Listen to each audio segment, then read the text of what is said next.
Pour nous, c'était important de révéler le plaisir et les tourments de notre métier, que j'estime être le métier le plus beau du monde. Travailler dans un musée, c'est vraiment un privilège.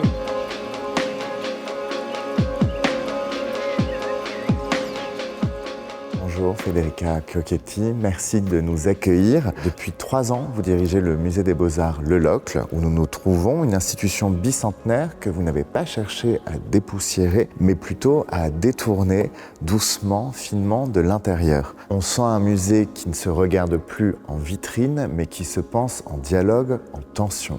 Est-ce que c'était votre intention ? Oui, tout à fait. Pour moi, un musée, c'est un organisme vivant qui pense, qui se remet en question. Et Attention Collection, c'est la première exposition entièrement dédiée à la collection depuis la réouverture du musée en 2014. Et c'est une exposition méta. Elle réfléchit sur elle-même. C'est un hommage à la gestion souvent complexe et parfois pénible d'une collection aujourd'hui. Une collection qui a subi plusieurs traumas comme un déménagement où l'inventaire n'est pas impeccable, il y a des objets qui manquent. Et pour nous, c'était important de révéler le plaisir et les tourments de notre métier pour raconter une histoire au public qui est à la fois l'histoire de la constitution de cette collection, du coup de la naissance aussi de cette Société des Beaux-Arts et de ce musée en 1862. Et grâce aux artistes contemporains, l'idée c'était aussi d'insérer des incursions souvent irrévérencieuses et subversives qui souvent répondent à des thématiques en lien avec la société contemporaine.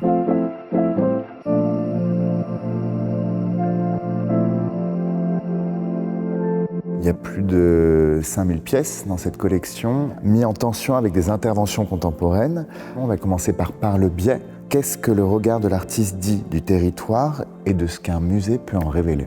Jonathan Lenz, c'est un artiste qui tend vers l'absurde, le surréel. C'est vraiment un sculpteur de l'image absurde. Et je l'ai invité à faire une résidence au Locle justement parce que je voulais qu'il nous fasse redécouvrir le Locle sous un regard un peu insolite.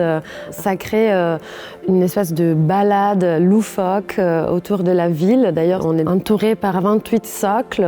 Chaque socle, c'est un hommage métaphorique à une fontaine du Locle, parce qu'il y a 28 fontaines au Locle. C'est une ville qui a toute une histoire, évidemment, horlogère. C'est la ville de la précision. Et je pense que c'est à travers ces croisements, ces points de vue différents, ces tensions, qu'on va pouvoir éviscérer la nature souvent mystérieuse et secrète d'un territoire.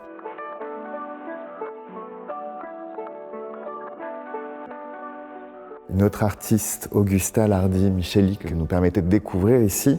Qu'est-ce qui vous a touché chez cette artiste ? Il y a une anecdote particulière qui m'a beaucoup plu autour de cette exposition. J'étais dans une foire d'art contemporain à Madrid et je tombe sur le travail d'Augusta. Et elle m'a rappelé une œuvre de la collection, mon œuvre préférée. Et malheureusement, l'artiste est inconnu, la date est inconnue. C'est le mystère absolu. On a regardé partout, mais il n'y a pas d'informations. Et après, je découvre qu'Augusta a grandi dans une maison de campagne qui est à 20 minutes du musée.